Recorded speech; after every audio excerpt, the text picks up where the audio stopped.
I know as we gather here and greet with one another and family meets together, our spiritual family meets together, we know that we have those who have lost loved ones. In Virginia, we're thinking of you and Carl, and I know as the two of you have become one, and that oneness is not together today physically, but I know he's here in spirit.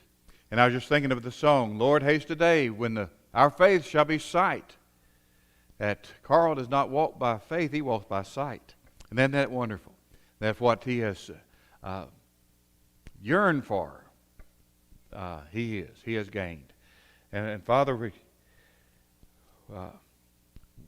great promises for us.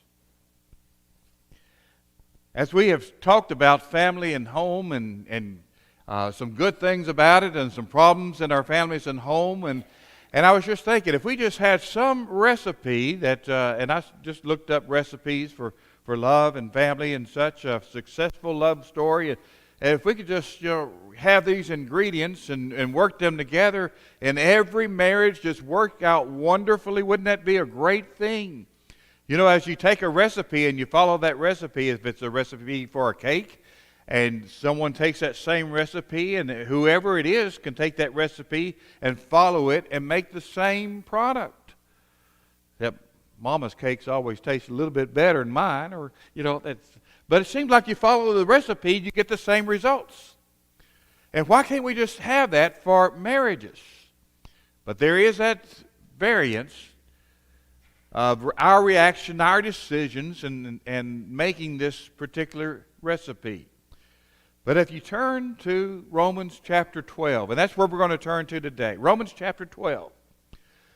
God gives a recipe, not particularly for marriage in particular, but for getting along with one another in our physical family, our spiritual family. Here it is, our church members loving one another and caring for one another and becoming a close family and how we care for one another. Well, wouldn't that carry over to our physical family too? That if we can get along with one another spiritually, well, why not physically too? In our families and in our home, let's take what God has said about the church family and apply it to ourselves at home. If He tells us how to get along with one another, and we're imperfect, and we have various backgrounds and how we got here, where we come from, and so let's look at this. Let's look at this little recipe for getting along with one another. I thought that'd be a great lesson for couples, marriage and family. How to get along in your marriage. How to get along as parents and children, and how to get along with one another and make this a successful spiritual marriage. Romans chapter 12.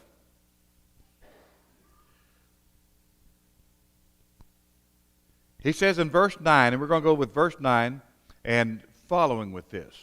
So look at Romans 12, verse 9, and several verses. And I'm just going to put the highlights up here.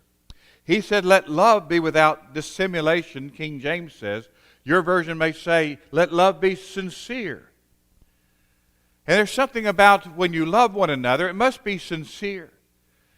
And whatever we do for our husband and wives, you need to let your spouse know without a doubt that you love them. And we talked about last week several different ways that you can show that you love them. Because just saying I love you may not be what they need to hear. We showed 5 different love languages, if you remember that from last week. And so let them know the way that they want to know that you love them. And let them know and be assured. I can remember when we were first married and I knew I loved Julie, and I knew that she loved me. But there was a little doubt in me whenever we met an old boyfriend of hers. And I kind of grabbed her arm and let him know that she was taken. That I love her and she loved me and she chose me. And you think about that, and I know now we've been married 40 years. Hey, Rushing's been married 40 years. How about that? Congratulations. When there's, remember when you first got married and you have that, does she really love me?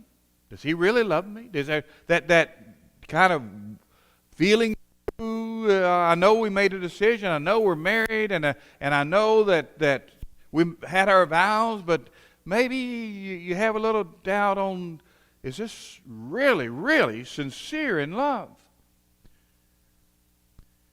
And we work through that, and I know without a doubt our love is sincere.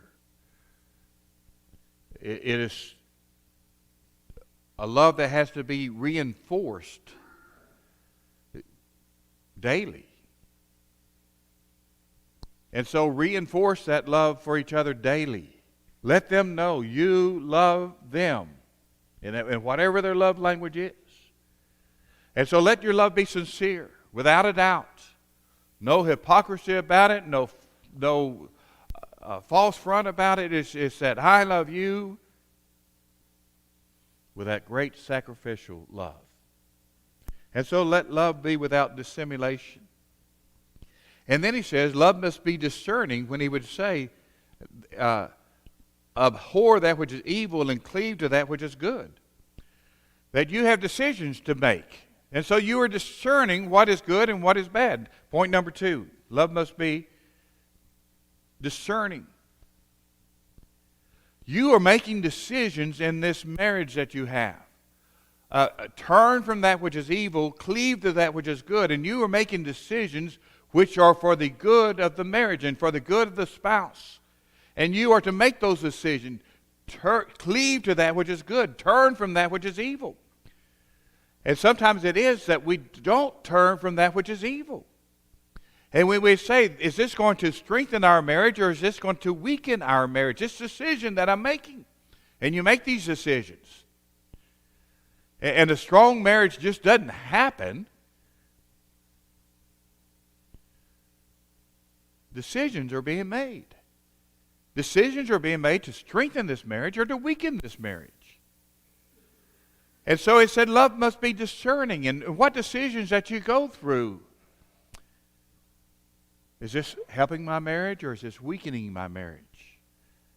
It may be a decision about a job that you take. Is this going to strengthen our marriage or is this going to weaken our marriage? Decisions about every day. Is this going to strengthen our marriage or weaken our marriage? And so when he talks about love must be discerning, that abhor that which is evil, cleave to that which is good. And it automatically,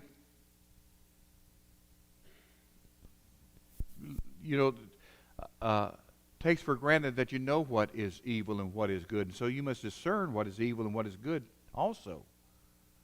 Is this going to help my marriage, strengthen my marriage? Be discerning about the decisions that you make with your spouse.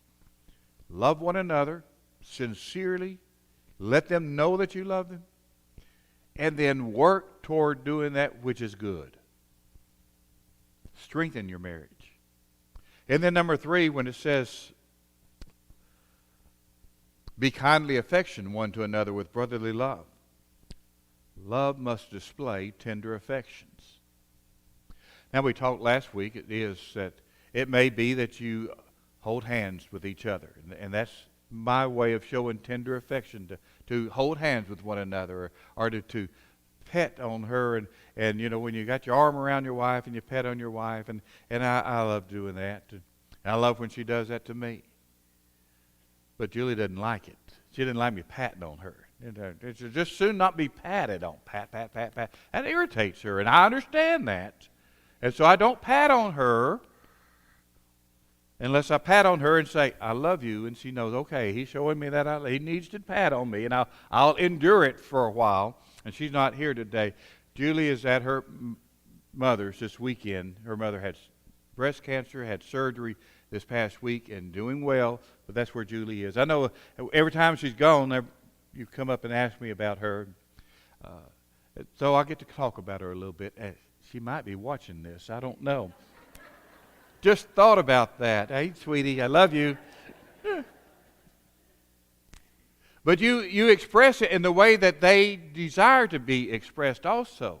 To be tenderly affectionate toward one another. It may be, now this is what Julie does. When I tenderly and affectionately rub those dishes. Instead of patting on, I rub those dishes and put them away, and rub those dishes and put them away. She says, oh, he loves me. That's not the way that I would choose to show how I love her. I'd rather put my arm around and pat her. But that's her way. And do it tenderly and affectionately and show that. And whatever it is, you think about our church family too, that when we need to show our affection to one another, it's not the same for everyone. And so realize that we need to encourage others and love one another as a church family in different ways. So love must be sincere. Let them know it without a doubt. I love you. Make decisions that are going to be good for your marriage. You abhor that which is evil and cleave to that which is good. Decide to strengthen your marriage. And then display this. Let it be known. Show it. Tell it. And then he goes to number 4. In honor, preferring one another. Love must honor one another. Now we understand in Ephesians chapter 6 when it says honor your father and mother. And maybe we have more of a sense, and I thought about that, maybe we show honor to our father and mother more than we show and honor our spouse. Because I honor my father and mother when I don't bring shame to the name Monholland. Daddy would always talk about the Proverbs 22 verse 1, a good name is to be chosen rather than great riches. And don't bring shame to that name.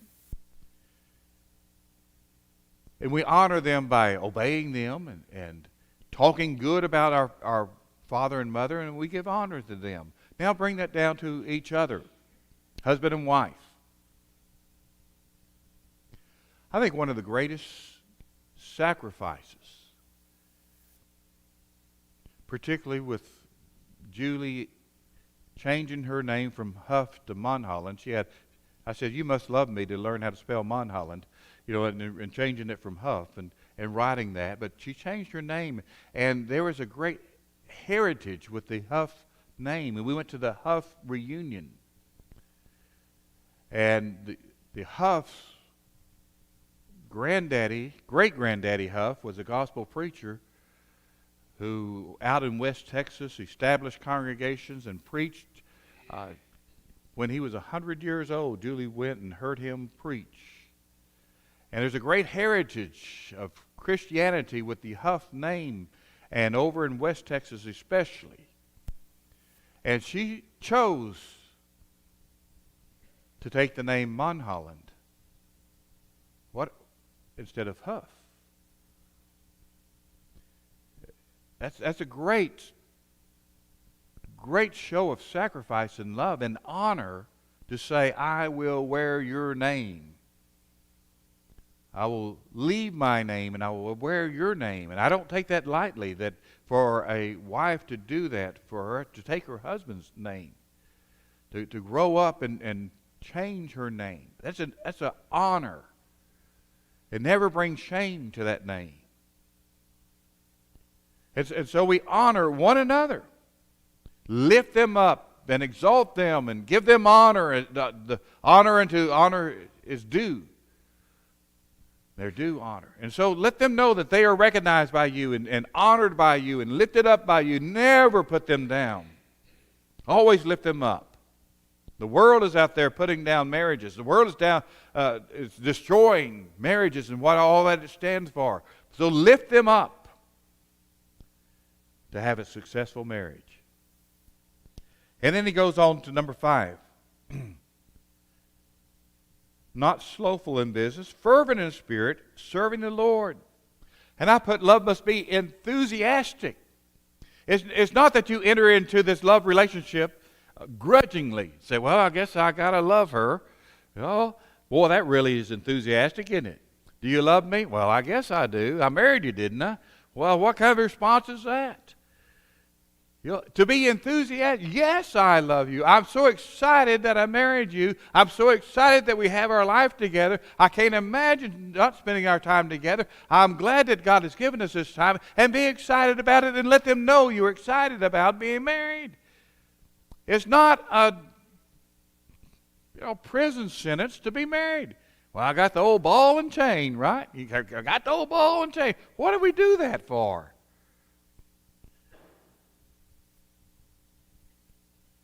That's how the world talks about marriage. Got the old ball and chain around here. Boy, I'm really shackled now. I'm married. Why can't we be enthusiastic about, fervent in spirit about being married? And to be excited about it. And say, I wouldn't have it any other way. And so a recipe for a good marriage, to be excited about it and let them know, I'm so glad I'm married to you. Love must be enthusiastic, not slothful and fervent in spirit. That's where enthusiasm. Fervent in spirit. And then love must be patient. Rejoicing in hope, patient in tribulation. Patient. Are you patient with your spouse? There are times in my life when I'm not very patient with my spouse, and usually it involves whenever I'm doing a home project, fixing a faucet or something, or doing some kind of work that things just don't go right when I try to do plumbing or electricity or anything. Don't do much with electricity, but I try to do things around the house, woodworking or whatever. I would try to fix something with the house with wood. And I've got a friend of mine who does that on the side and things, and he would always tell me, now, Jerry, just remember, because things wouldn't go well. Things wouldn't fit together well and things. And I'd get impatient, and Julie's my helper, and I get impatient with her. If she were here, she'd amen that. Y'all can't imagine me getting mad, can you? It happens, especially when I'm trying to do a project and things don't work right. Got to go to town, get a part, come back. Part doesn't fit, go back to town. It's just, I lose my patience. And I take it out on her. Why do I do that?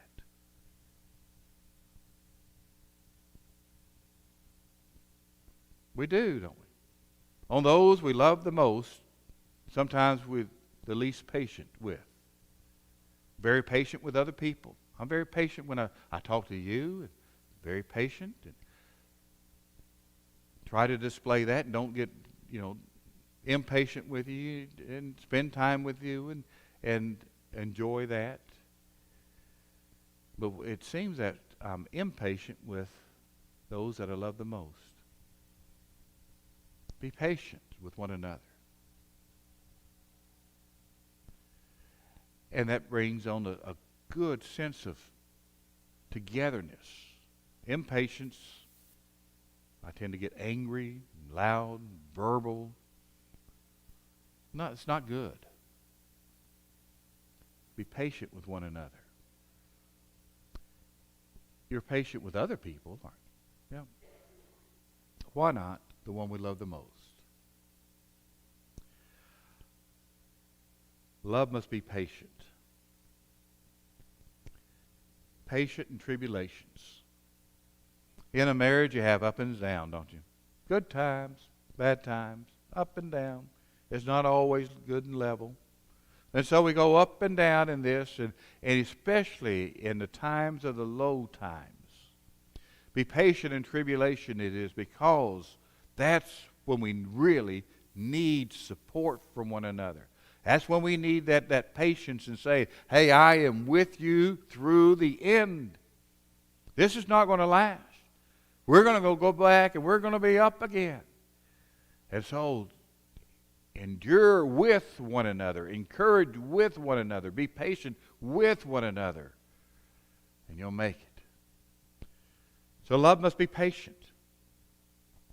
And then in number 7, it says, patient in hope. Patient in tribulation, continue instant in prayer. Boy, you can't be patient without prayer, can you? And we need that prayer in helping us to be patient. And then verse 13 says, love must be generous. When it says, distributing to the necessity of the saints, given to hospitality.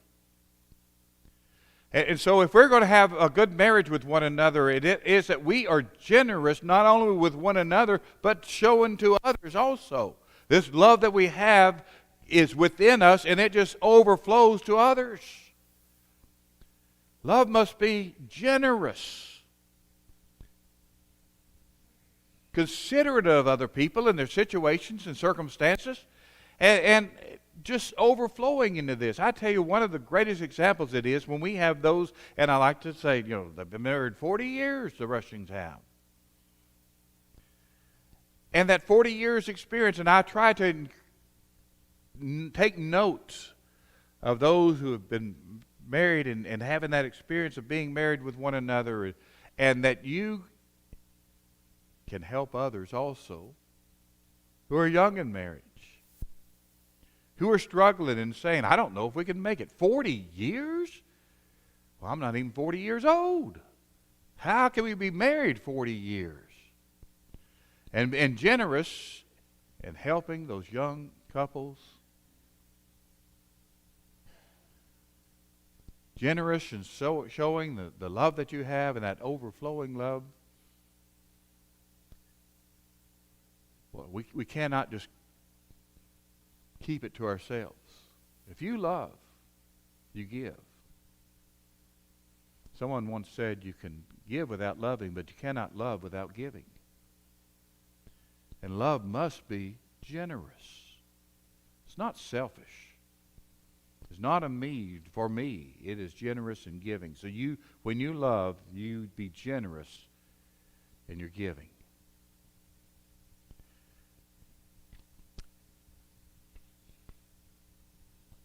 Love must pursue hospitality. And that's showing love for other people too. Whether it's your children overflowing into children, whether it's your neighbor of showing that, whether it's our church family, be hospitable. It seems like we've reached a time whenever we're not very hospitable. And I'm talking particularly about inviting someone over to your house, have a meal or play cards or just talk or watch a ball game or whatever, and just having people over and socializing and things. And it seems that it's just now we can be hospitable, and I'm not against this because I love to do it also. But it seems like instead of having it over at the house, we go out to eat. I go out to eat. Hey, where y'all want to eat tonight? We go call each other, go out to eat. It's a lot easier. Don't have to clean the house, right? Mama would say to us kids, say, y'all clean your room. We'd say, who's coming over? Yeah, right. But be hospitable. It is spending time with one another, more than just here together at church. And we come together and we get to know one another, but we cannot grow as a congregation in love without spending time with one another. It just won't work. Be hospitable toward one another. And that would be a household of a family. How hospitable are you toward others? You say, well, how does that strengthen your marriage? Well, it does. It does. Love must be hospitable. And then he says, bless them that persecute you. Bless and curse not. So I said love must be what? Kind. Ephesians chapter 4 says, be ye kind to one another, tender-hearted, forgiving one another, even as Christ has forgiven you.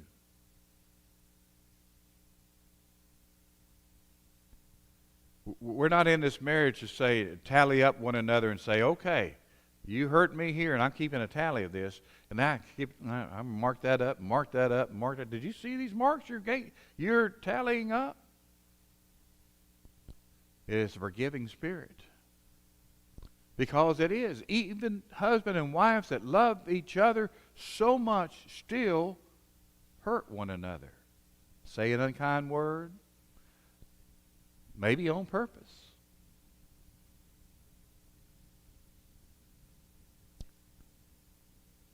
We hurt one another with our actions, with our words, sometimes doing something or sometimes not doing something that we ought to.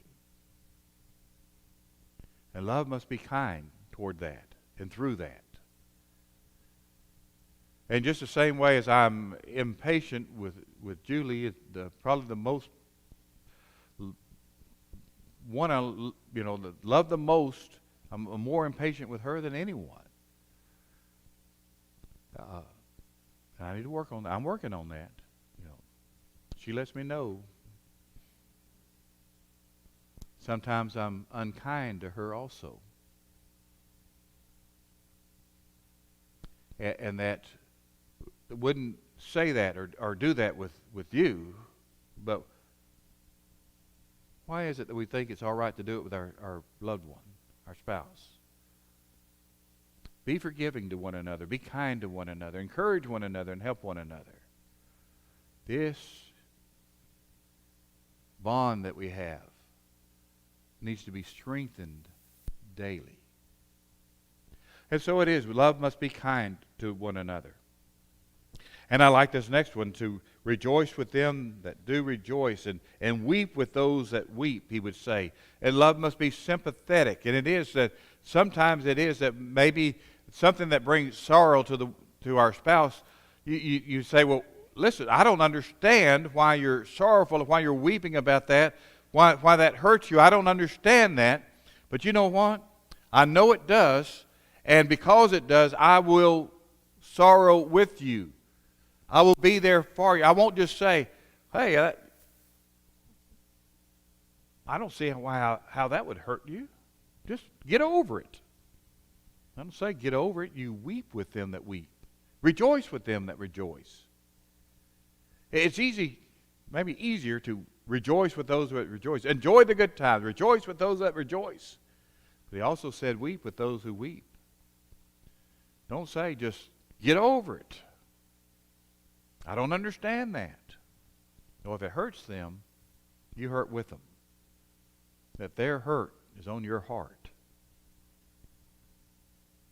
And so to show sympathy to one another, encourage one another, help one another, hold one another, cry with one another, laugh with one another, help one another.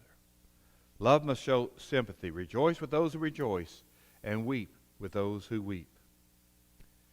And then I like this next one. It said, be of the same mind one toward another. To be in harmony with one another. Be of the same mind with one another. Have you ever known a couple that have been married so long that whenever he starts a sentence that she just finishes the sentence, right? She knows what he's thinking. They're just such in harmony with one another. And sometimes that she could look and he would say, I know what you're thinking. And just a look. They're just such in harmony with one another. And be of the same mind of one another. And that is whenever we become a family. We talked about Psalm 127. And then we talked about Matthew 19, that the two become one. One. Be of the same mind one toward another. You ever know what your spouse is thinking just by looking? Yeah. You're of the same mind one toward one another. Now, I heard an old preacher talk about the difference between union and unity. You know, you can have union together and being one together, but you don't have that harmony, unity. He said, you take two cats, you tie their tail together, you throw them over the clothesline, you'd have unity. You don't have harmony, right? Just being together doesn't make that oneness together. It is communing with one another and having that fellowship with one another and growing together with one another. So you know, you be of the same mind. You know what they like, what they don't like, and you encourage that, and you know them, and they know you. You are one of the same mind. And it shows. You answer a question before they even ask the question. I know what you're thinking. You walk in the house. I know what you're thinking. Yeah. Oh boy. Love must live in harmony. You're not two cats fighting each other, trying to get along.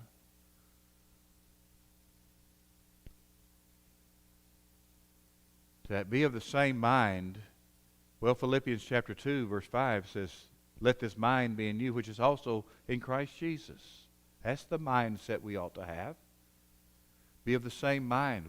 We used to wear those bracelets. What would Jesus do?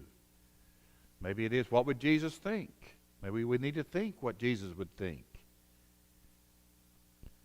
Be of the same mind. One together. And the last one,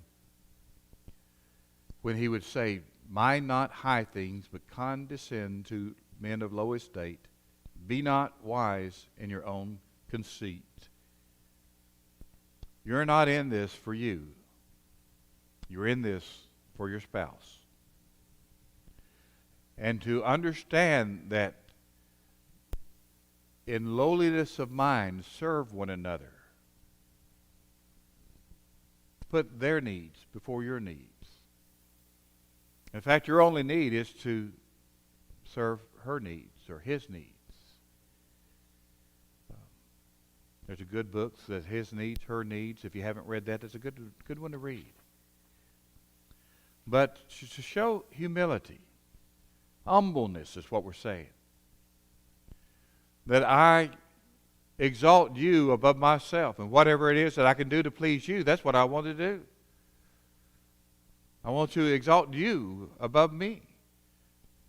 And when both of you are doing this, and both of you have this mindset of exalting one another, encouraging one another, and lifting one another up, what a great experience it is to be humble. A marriage is not a me-centered relationship. It's a you-centered relationship. Well, I thought these were interesting. A recipe for love from Romans chapter 12. Speaking specifically to church members, but I just brought it over into what about marriage? What about a relationship with husband and wife and the children and so? There's a good recipe for marriage. Romans chapter 12.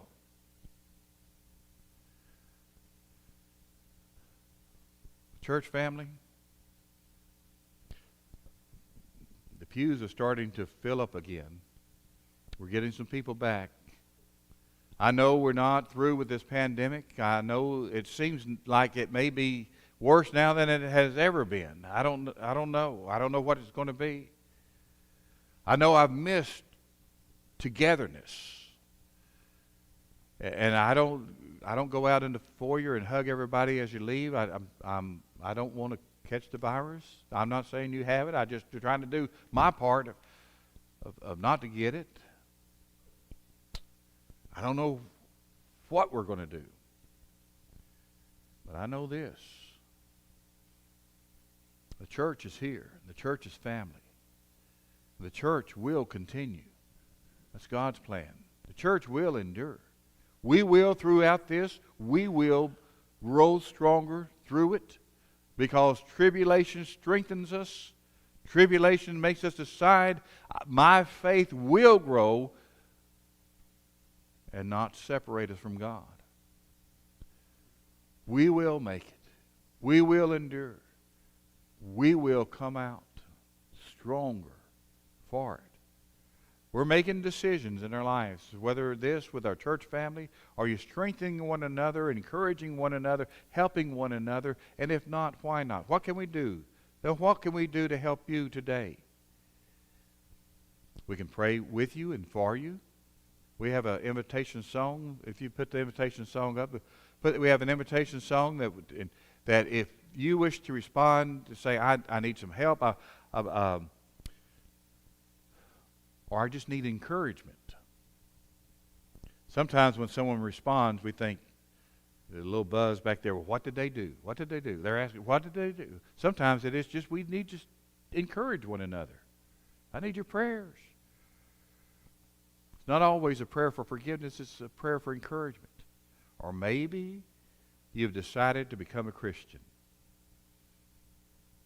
Maybe you've been thinking about that. Why not today respond to the gospel invitation right now while we stand and while we sing?